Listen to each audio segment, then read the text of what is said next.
Bonjour à tous, aujourd'hui je suis à Sydney. Louise m'a donné rendez-vous dans un endroit un petit peu étrange, j'ai même peur. Je vais la retrouver et on vous en dit plus. Rassure-toi Émilie, je t'ai donné rendez-vous au Clos des Macrales pour pouvoir te faire découvrir une nouvelle saveur de Wallonie. Allez viens, suis-moi, n'aie pas peur. Je suis vraiment curieuse, je me demande où tu m'emmènes.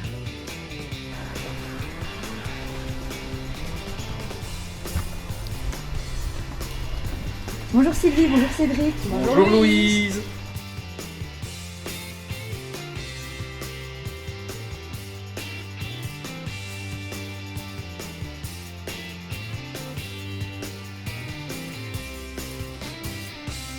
Un jour, on était au restaurant avec Cédric et lui avait pris en apéro un gin. Moi, je n'aimais pas trop. Puis finalement, il m'a fait goûter et là, je me suis rendu compte que finalement, c'était pas si mauvais que ça. Un soir en novembre 2017, j'étais en train de faire une soupe au potiron bleu et on prenait l'apéro avec Cédric. Et puis finalement, un peu lassé de ce qu'on trouvait en Belgique, Cédric me dit pourquoi est-ce qu'on ne créerait pas notre gin? Et alors, je lui réponds oui. Voilà, pour notre gin, nous avons décidé de prendre un parti pris. Il y a deux écoles, il y a les gens qui font la distillation et les gens qui font aussi, entre guillemets, un autre procédé qui est la macération, qui est un peu le type de sangria.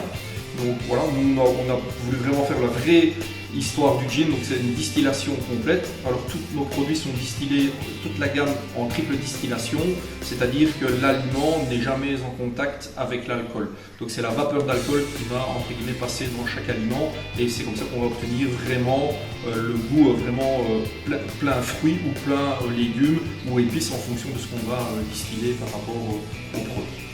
Alors au niveau de notre gamme, on a créé le premier produit, comme vous l'avez pu concevoir, le gin au potiron bleu.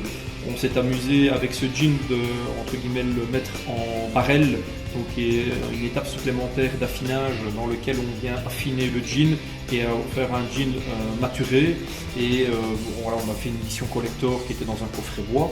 Ensuite, sachant que les gens avaient apprécié celui au potiron bleu, on a voulu élargir le spectre de développement, donc on a décidé de faire avec la cerise du Condro, donc un gin aussi condorusien, sinassien à la cerise Bigaro, donc la grosse cerise noire fruitée et juteuse.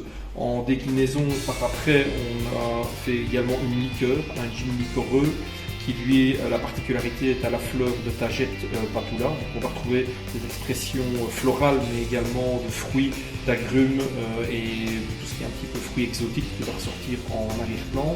Et après on a également pensé aux gens qui ne sont pas tolérants à l'alcool et également pour les enfants, les femmes enceintes, etc. Et un public un peu différent, un gin également à la cerise, 100% sans alcool. Nous avons décidé, suite à la production du gin au potiron bleu de Hongrie, voilà, un peu en boutade, de l'inscrire à des concours. Pourquoi? Parce qu'on voulait savoir si voilà, on était entre guillemets, capable de concurrencer des gens qui sont dans le domaine. Et alors on l'a inscrit notamment à différents concours et le gin au potiron a été plusieurs fois médaillé depuis 2018, depuis sa création. Donc il a reçu notamment au World Gin Award, donc le concours le plus prestigieux du gin, une médaille de bronze, je veux dire en 2019. Ensuite, on a remis ce titre en jeu au IWAC en 2019. Donc on a fait de nouveau troisième. Donc c'est bien la preuve que c'est un beau challenger, je veux dire, à battre en concours. Et ensuite, le concours mondial de Bruxelles avait lieu en Chine à l'Aïwan. Et là, je veux dire, notre surprise, c'est qu'il n'a pas fait troisième, mais il a obtenu la médaille d'argent. Donc il a été triplement médaillé depuis 2020. Bien Cédric, je comprends bien pourquoi il y a une sorcière sur cette bouteille de gin. C'est certainement en raison de la rue où vous habitez. Tout à fait, on est au Clos des Macrales et la Macrale, vous l'avez deviné, c'est sur la bouteille.